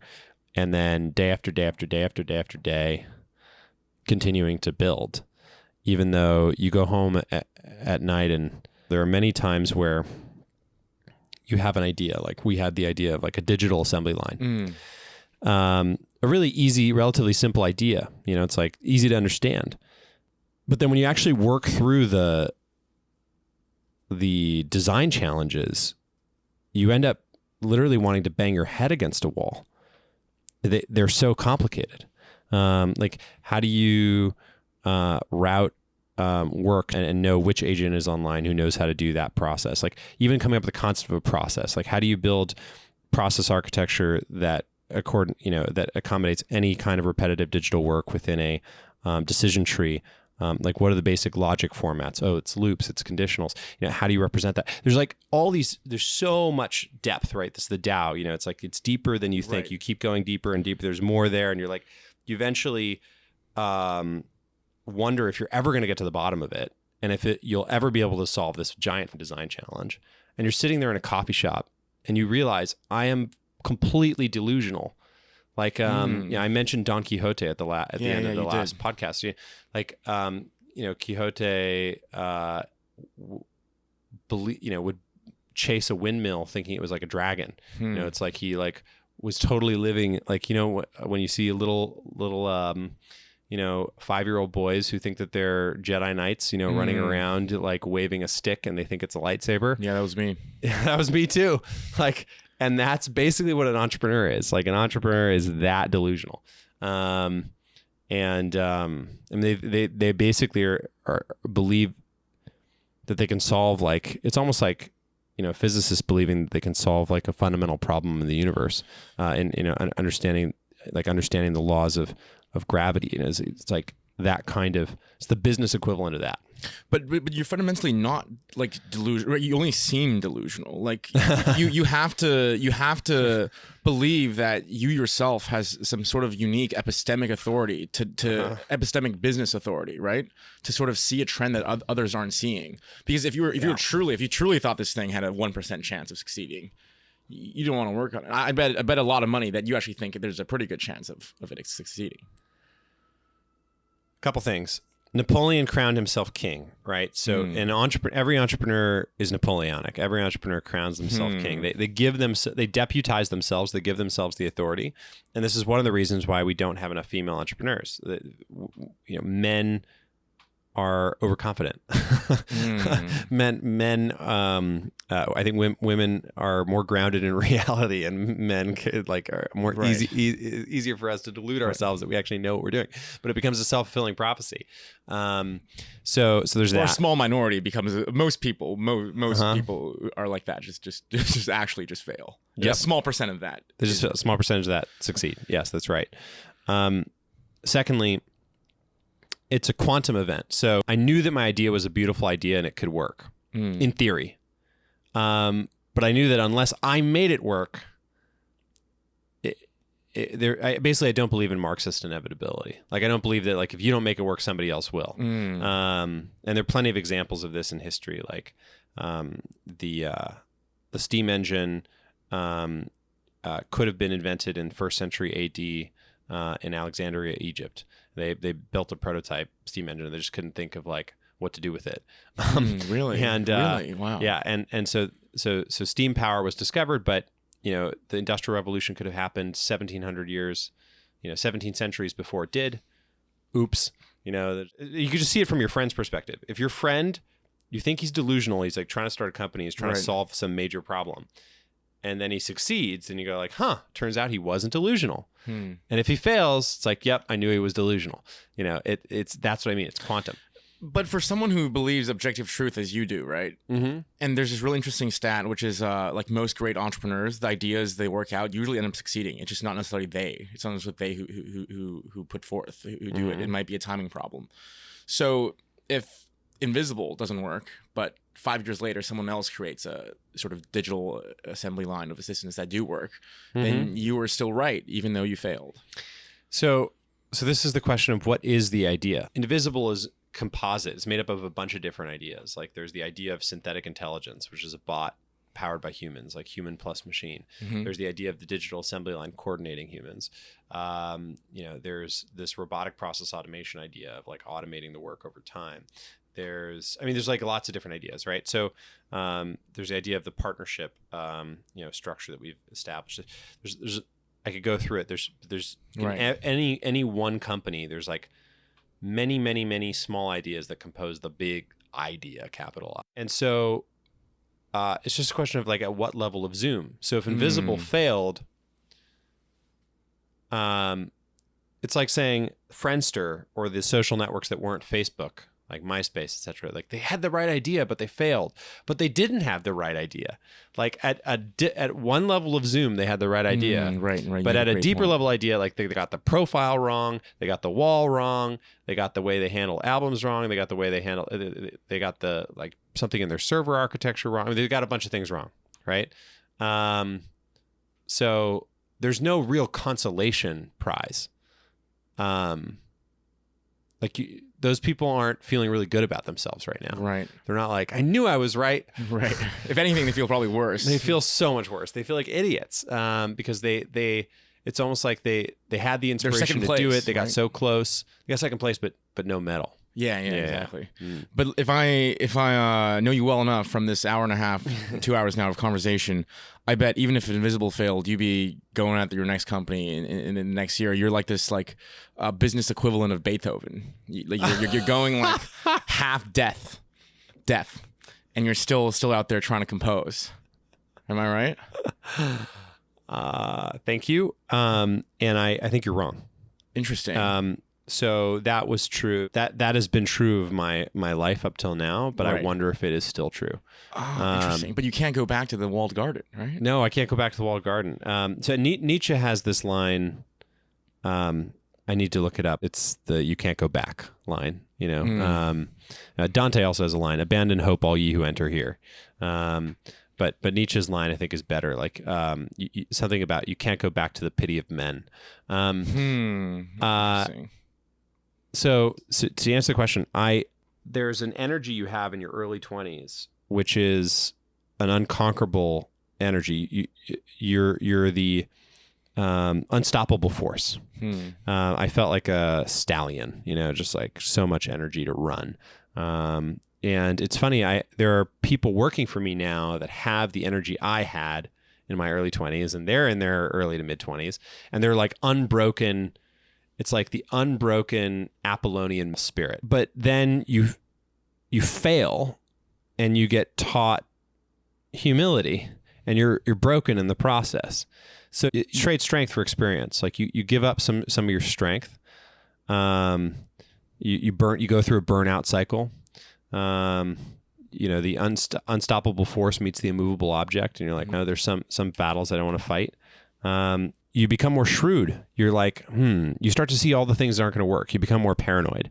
So instead of having the mentality of like, we're going to succeed no matter what, like this is like, ordained by God that we will succeed. This That's like what you felt like working on Everest. incredible. Yeah, it was just exactly this like incredible belief that it would work. Which is, by the way, an amazingly attractive force. Like, people can rally behind that conviction, that manifestation power. I'm trying to find the right words, but it's a whole energy of manifesting. And when you lose that, and you're humbled, and you realize that you could be wrong, and you start to question yourself deeply, start to question your strategy, start to question your ideas, you start to see all the ways in which you could fail. You can actually be immobilized, or sort of paralyzed by it.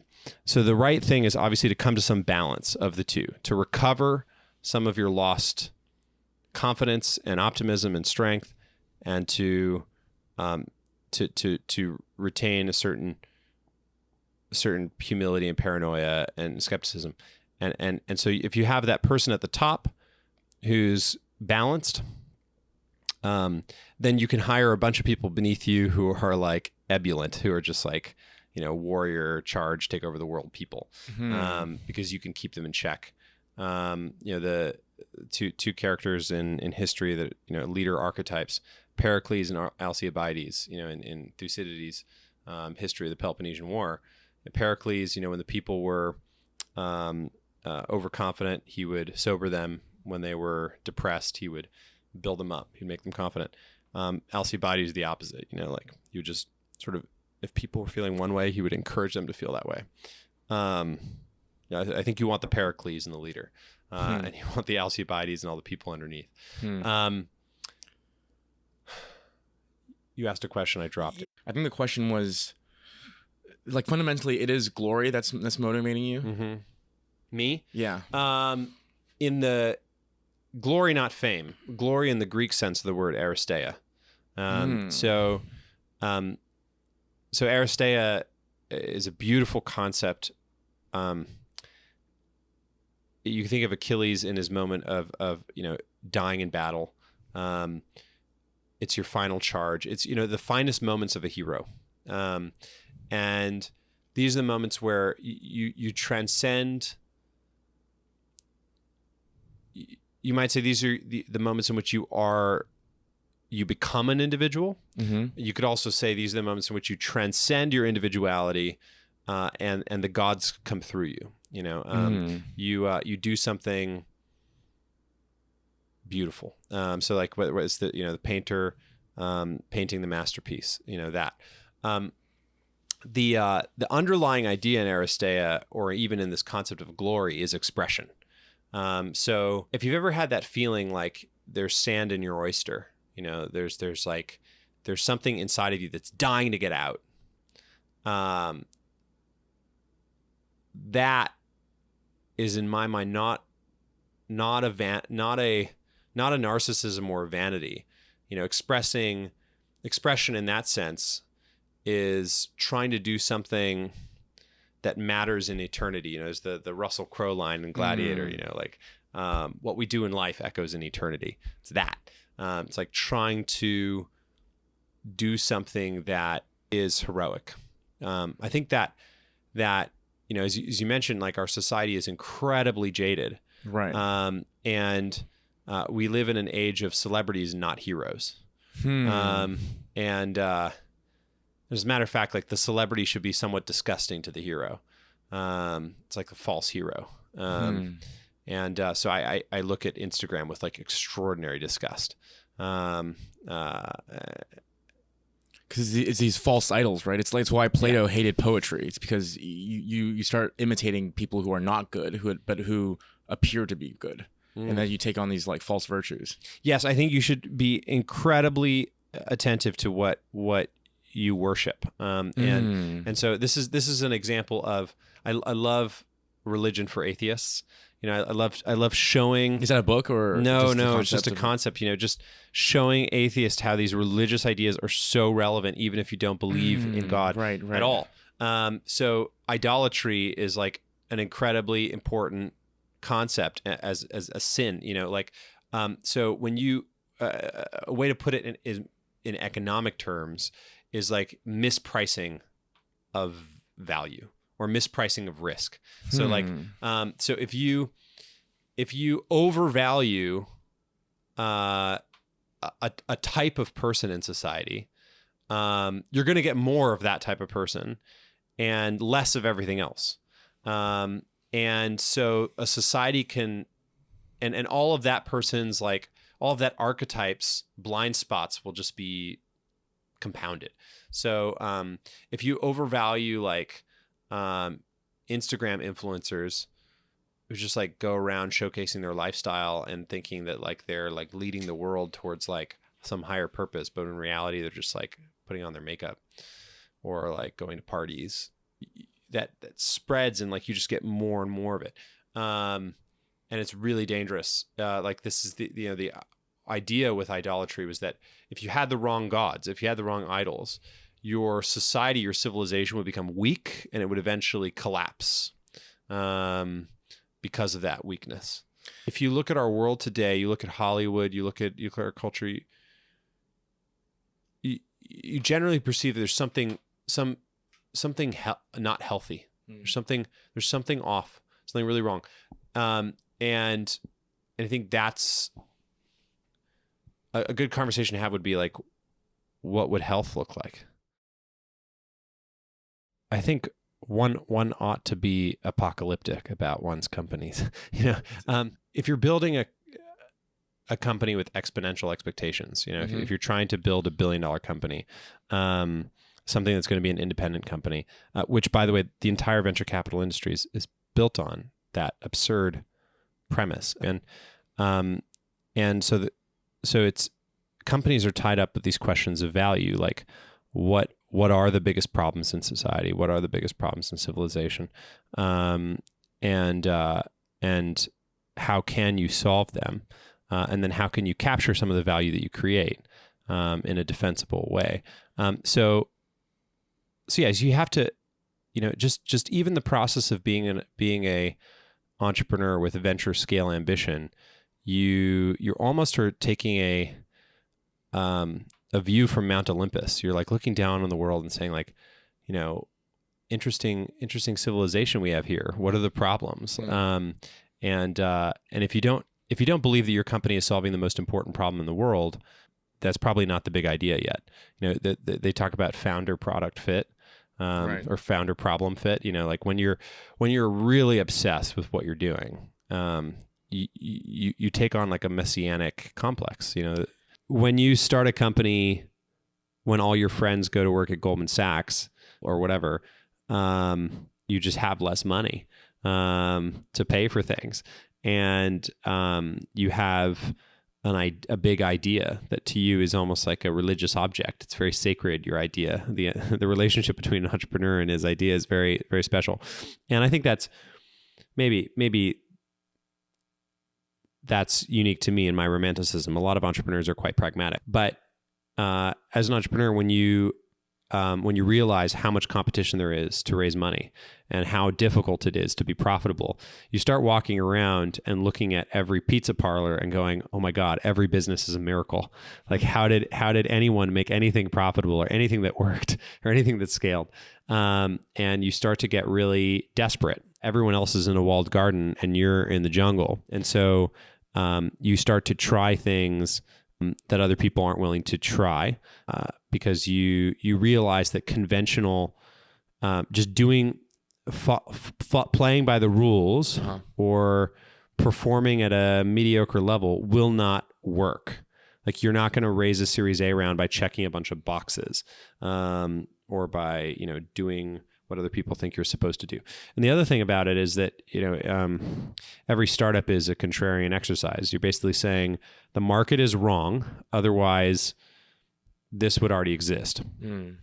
So I'm telling the world that it's wrong because if you valued the things that I value and you saw what I saw and you had my insight, you would have created this already. So you're already getting in the practice of disagreeing with the world.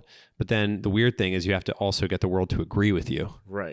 Because after you create the thing that everyone should have built, you have to get them to buy it. So you're in a weird, it's like puts you in a very weird relationship with society where you're disagreeing with society, but you're trying to get society to agree with you.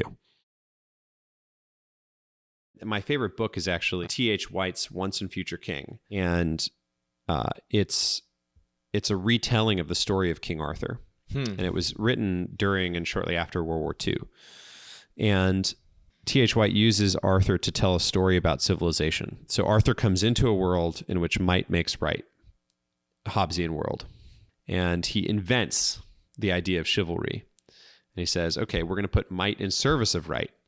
And he gets all the knights to sort of kick out all the brutes, the barbarians that are, raping women and ransacking villages. And they kick the dragons out and they free the land.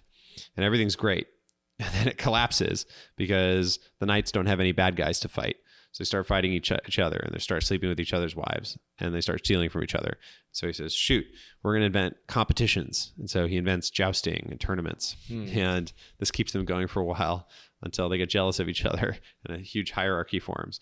And he says, damn it, we need something to do with this like male energy, this aggressive energy. So we're going to invent religion and go on a crusade for the quest for the Holy Grail. So they go look for the Holy Grail and they can't find it. And a whole generation is wiped out, but at least, he's kicked the can down the road. And then he's like, this new generation of kids now wants to be even more glorious than their fathers. Damn it. I need to come up with something for them to do, but I'm out of ideas. So we're going to do right for its own sake. So instead of might in service of right, just might,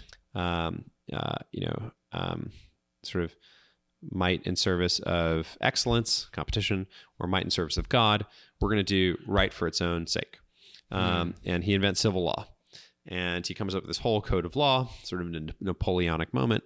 And then somebody finds loopholes and starts to take over the whole kingdom. So Mordred, his bastard son, ends up discovering that Lancelot is sleeping with Guinevere. And so he forces King Arthur to attack his best friend and creates a civil war and uses that civil war to create a real civil war and overthrow the kingdom in this final battle.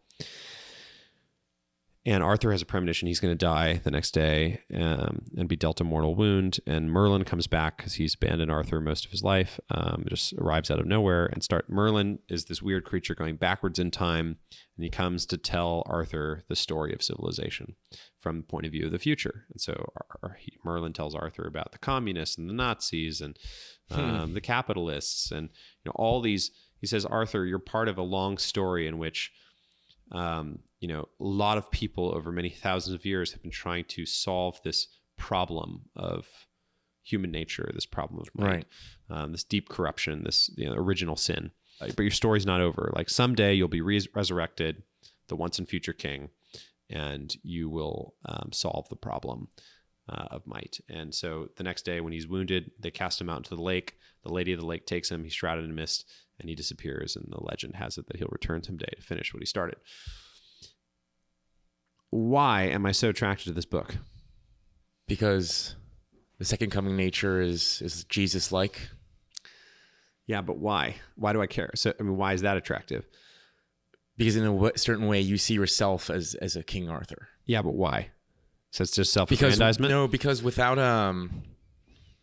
because you think you're doing the will of Aeon. Yeah, there's truth in that. Yep. But why does that myth have right? power over me? Because you're tranquilizing yourself with it. Because right. if you're not in that quote unquote myth, as you say, then you're open to this nihilistic world filled with a void of meaninglessness. Yeah, I think that's true. I think also I believe in this myth because it, to some extent, actually helps explain the world. Interesting. So myths don't just help you escape reality; they help you deal with it. They help you understand it. Otherwise, they wouldn't be believable. They need to be believable. And for the point you mentioned in Plato's Republic, for a myth to be really good, like nobody can believe that they created it. Otherwise, their hypocrisy will be found out. It's too hard to disclose a secret like that. So I think the people that are really effective at creating myths totally believe the myths that they're creating. So the question is, where do they come from? Right. And obviously in your worldview, it's very clear where they come from. Right. So, but why do I think this actually matches reality? I think this problem that King Arthur's trying to solve, he's playing whack-a-mole, right, is a problem we still see today in human civilization. It's very hard to believe that humans aren't going to kill each other. Like we're still living in a sort of Cold War. We're not gonna nuke each other. It's very hard to stay optimistic and think about 100 years from now, like what the world is going to be like, and whether I realistically as an individual can do anything about it. But when you listen to that story, you say, okay, maybe I can do something. Maybe I don't understand the big picture, but maybe this is all going somewhere. And so you mentioned that I'm very quixotic. Very, very, very like much like Don Quixote, delusional heroism. You called it, and I think that like Don Quixote is very much like the hero archetype of the modern age, because this is a time when there's no more knights. There are no more King Arthurs in the realm. There are very few people who believe in nobility. This is a very industrialized age. Like we don't have knights anymore. We have armies with guns. So to conceive of yourself as a hero is very odd. Right. But I think it's like incredibly necessary if you're going to do meaningful work to believe that the work you're doing is meaningful. And so these myths are very, very helpful if you channeled them correctly. If you channel them correctly, yeah. Not assuming that the story of Abraham and Isaac matters for any religious reasons. Why does the story matter? So again, what is the story in the Bible? Abraham is given a divine promise that through his son, Isaac, all the nations of the world will be blessed. He loves his son. His son not only represents his son, but his son represents the meaning of his existence, his legacy. And then, so he's given this promise, and then, plot twist, he is given a command to kill his son. So the first thing is that this is immoral from an ethical point of view. It's horrific. Aside from the fact that it's horrific, it is the opposite of what he wants. It is not only an atrocity, it's an atrocity against his incentives. And there isn't a reason provided other than that God said so. And somehow he has the insert new word that is problematic, faith. He has this thing, this quality of being, this trait that is yet to be defined. It's called faith, that allows him to do it, to go forward with it and kill the thing he loves to get what he wants. A miracle occurs. His hand is stopped in the act of killing his son by an angel, and a ram appears in the bush, and he's told to sacrifice the ram in the place of his son, and so then the prophecy is fulfilled. Isaac survives, and the story goes on, and the promise is upheld. This is a very pregnant religious story. There's like so many hermeneutics. There's so many interpretations. One of the reasons I think it is profoundly important, even if you're totally secular and you're looking at it, is in the seeker's journey, which say precedes the hero's journey, that we've been out sketching during our whole discussion tonight. The seeker, even if the seeker begins from the most agnostic, secular, materialist position, assume no God, assume no true love, assume no justice, assume no morality, assume no aesthetics. There's no definition of, abstract beauty. There's none of that. You somehow end up at this place where your own existence, the meaning and worth of your own existence, ends up being dependent on a metaphysical shaped puzzle piece that you can't find. And so in order to keep living, you have to take a leap of faith. You have to assume that these things exist. And that is a paradoxical state of being. So, and it actually, quite literally, Jonathan, is my own point of view. My own point of view, I don't believe that God exists. I certainly don't know that God exists. I cannot prove that God exists, and nor will I assert that God definitely exists. Instead, my position is closer to Voltaire's line, if God does not exist, we must invent him, or rather, maybe a different way of putting it is, I believe in God so much that even if God doesn't exist, I believe in him. And because it is a sine qua non, it is a necessary leap for everything else to matter. There's an interesting, I just heard this, some people say that this is what you're doing is called a belief in the belief of God. Yeah. That you don't believe in God, but you believe that the belief in God is important. Yeah, that's right. And this is an ontological argument. And there are critiques of ontological arguments, but I think that it's just inescapably important to make them. This is a root debate.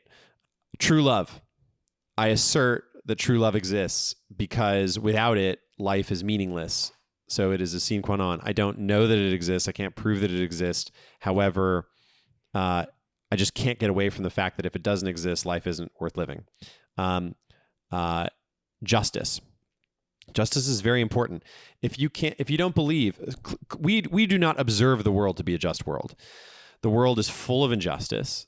The justice that does exist is in a kind of a historical miracle, and yet the injustice that exists is vast. And as soon as you're in the position where you can do something that you feel is wrong, but is in your incentives, and there's no punishment, and you feel like everyone else is taking advantage, it's almost like a run on the bank. It's like, or tragedy of the commons. Everyone else is taking advantage of the fact that this is an unjust world. Why should I be the sucker who gets screwed? It only matters if you believe that there is, that in the end of this story, everyone gets what they deserve. That imaginative, literary, religious leap changes the way you behave every day. So justice, true love, goodness, the existence of morality is obviously connected to justice. Beauty, aesthetics. This is a key one.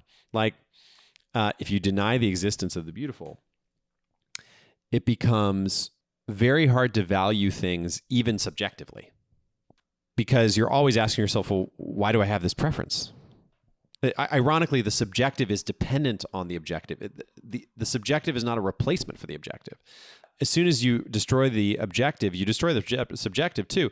You say, well, I have this preference for X, and my preference is valid because why? Well, because I'm an individual. Well, again,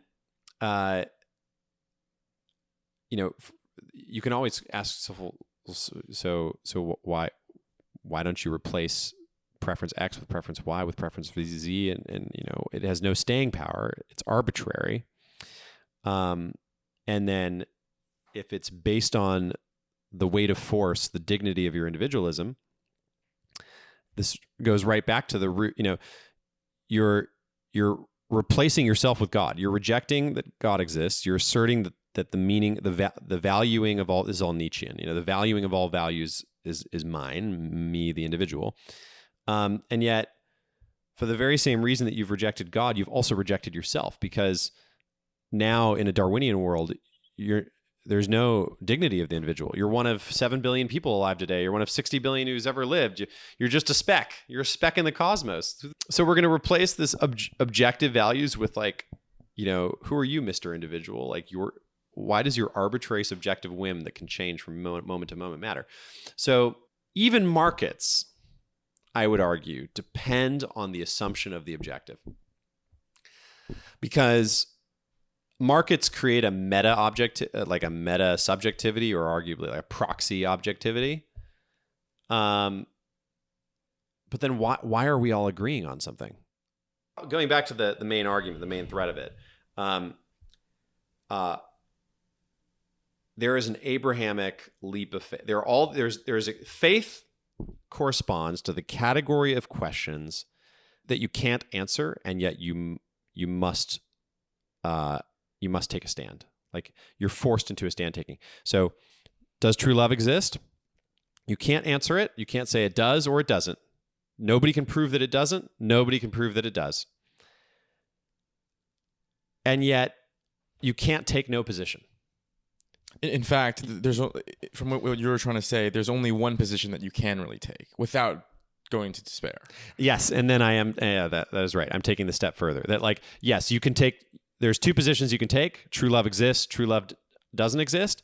Either position, there's no proof. There's no final argument there. It is a question of faith.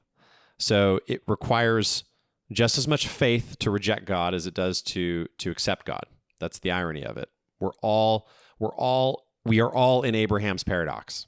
That's kind of what Kierkegaard's saying. All of us are in it. And if you choose to reject these ontological things, these metaphysical concepts, beauty, love, justice, goodness. This is Nietzsche's death of God argument. We destroyed the foundation and we can't replace it with another one, and we are falling through space and we're in the abyss. So then, therefore, now that we've rescued these concepts, if you will, mm-hmm. from the dreadening tentacles of secularity, can you describe what the person is who works with these concepts a bit more? Right, this is the hero, I assume. So a hero is someone who, obviously has a lot of faith, mm-hmm. and this faith might not be clearly grounded by what we consider to be rational evidence. But could you elaborate a bit more, and maybe even give personal examples of how that manifests? So we've begun with the seeker's journey, and we've come to the end of the seeker's journey, and now we're at the beginning of the hero's journey.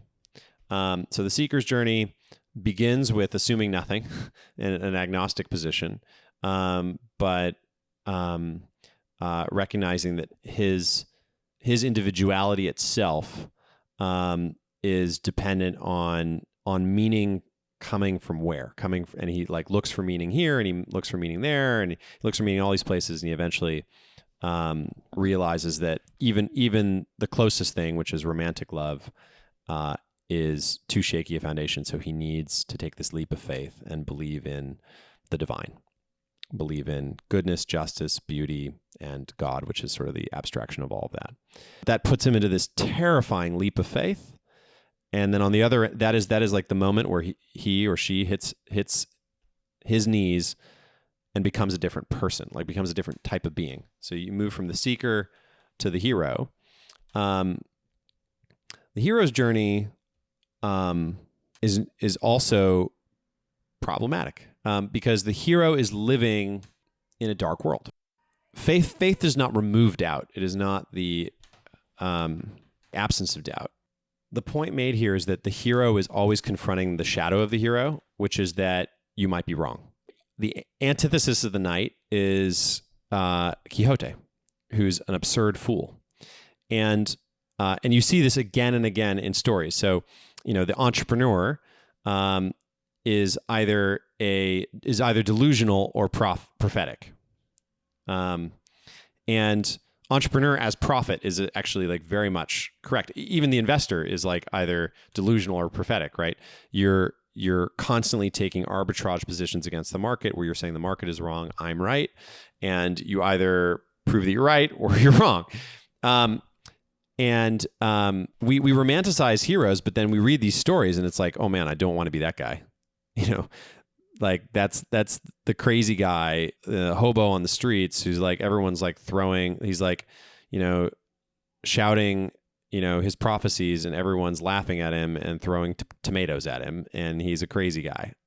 Everyone is having a good time and he's like spoiling the party. Don't want to be that guy until that guy's right and like the enemy army shows up and the city's unprepared and everyone realizes, holy crap, tell us what to do. The fact that you're never going to know if you're right in this lifetime means that every day you're living with the cost but not the reward, and you constantly find yourself unhappy. And the compensation for that unhappiness, what is it? It's fulfillment. But that fulfillment is on the foundation of a metaphysical leap of faith. It's on no foundation. It's like you're standing on a castle that's floating in the sky. What if the castle isn't floating on the sky? You're standing on nothing and you're an idiot. And this is, Don Quixote chasing windmills and thinking that they're dragons. It's the shadow of the heroic is just so glaring. And you kind of become a crazy person. You have to actually be crazy to be right. I don't think there's a way around that. And I don't think in our cultural understanding of the heroic, I don't think we've really confronted that. Like this is one of the things that I think is drifting off and incorrect about a lot of our hero movies recently, whether it's the Marvel, the Avengers movies. It's so deep and archetypal you can't fully get away from it. So some of the characters feel like they're going crazy, but they don't. It does not really truly in your face of like, man, like that character, the hero that is the hero, must wonder if they're the villain, or wonder if the villain even exists, or like wonder, you have to have that. I read a lot of books. Instead of going to a normal high school, I was really bored, and I went to. I asked my parents to homeschool me, and they ended up. They didn't want to do that. They thought that was a horrible idea. But somebody invited them to a homeschooling convention, and I asked them to take me, and they took me, and there was this amazing lecture given by Fritz Henrichs, and who ended up becoming my dear Mr. H, Mr. Henrichs, and his business partner, who's now dead, Dr. Norm Lund, was there. So Dr. Lund was an Oxford grad. Mr. H was a graduate of St. John's in Maryland. Both have strong classics programs. And they were internet entrepreneurs. They were teaching hundreds of students around the world on Skype this 5-year course in the great books of Western civilization. But, you had to start when you were 12 years old. And the first year you'd read the ancient Greeks, you'd read Homer and Plato and Aristotle. And the next year you'd read the Romans and read Tacitus, etc. And then you'd read... the third year you read the medieval scholastics. Fourth year you'd read a lot of the Renaissance Enlightenment authors, and through the fifth year as well. And you read the whole book not little excerpts. You know, there was no textbook. You had to read the actual original text, the classics, and then you'd write essays and you'd listen to lectures and you'd debate the subjects. And they built the whole community around it. It was incredible. I got a better education in high school than I did in college. They taught us how to think. And when what's so interesting is when you do this kind of an education, what emerges, they call it the great conversation. You end up realizing that for about 2,000 years, all of these authors have been responding to each other's thoughts. Totally. And there are these epic debates that have been happening. And you start to ask yourself in the biggest sense, like, what does it mean? Or like, what if history is a sign, which direction is it pointing? And what does it mean to me? Like, okay, I've just spent 5 years reading some of the greatest excerpts in the history of human thought. So what for me, Francis, living now? Like, you know, you start to ask questions like, when am I? Like, yeah, I'm in, you know, at the time I was. That's a very interesting, I like the way you framed that. Yeah. I graduated in 2011, but I think I started in 2007 at Cornell. And it's like, okay, for me, Francis, in the year 2007, like, when is 2007 in the course of history, and what are the biggest problems in the world? And people who just read the news don't really have perspective. And people who are basically doing any other subject. I'm a bit of a subject snob. I actually think that, like, the liberal arts are the most important thing. Like, you can study physics, but if you can't put it into perspective, why it matters. Why does it matter? Yeah. So people ask me all the time, like, why did you become an entrepreneur? And there are a lot of reasons, but I think that one of the reasons is that the natural thing for a liberal arts graduate to do is to try to go make history. Like, you study history, then you try to go make history. It sounds so pretentious, but that's, I think, the idea. It's like an education for conquerors. And I think Alexander the Great's a good example. You have Socrates, who taught Plato, and Plato who taught Aristotle, and Aristotle taught Alexander the Great, you know. And there's an interesting... Not a particularly enviable role model. Well, I guess the point is, like, ideas at some point have to become things. Like, you have to do something with this freaking education. Like, it should compel you to action. So I started, even before I became an entrepreneur, you know, this sort of rebellious side of my nature started to surface, because I started to lose respect for my professors at Cornell. First of all, I had already had really what I consider still to be a better education in high school from more passionate people. And these professors were quite jaded. And you realize how they become, you know, increasingly specialized to the point of, you know, studying useless things. Like, if you're spending, you know, a decade trying to determine whether the number of ships at the Battle of Salamis in Thucydides was 300 ships on the Athenian side or 400 ships on the Athenian side, like, you know, that is an advancement of human knowledge, but and maybe it's horrible for me to judge it, but I just think, what a waste of life. You know, is that really the best use of one of, you know, a great mind? Or are you actually a coward because you're hiding from the real message of Thucydides, the real message of your broader discipline of history, and you could have done something with it that actually mattered. Thanks for watching my interview. If you like these kinds of discussions, I think you fit in great with the ecosystem we're building at Cosmos. We fund research, incubate, and invest in AI startups, and believe that philosophy is critical to building technology. Now, if you want to join our ecosystem of philosophy builders, then you can find roles we're hiring for, events we're hosting, and other ways to get involved on jonathanb.com/cosmos. Thank you.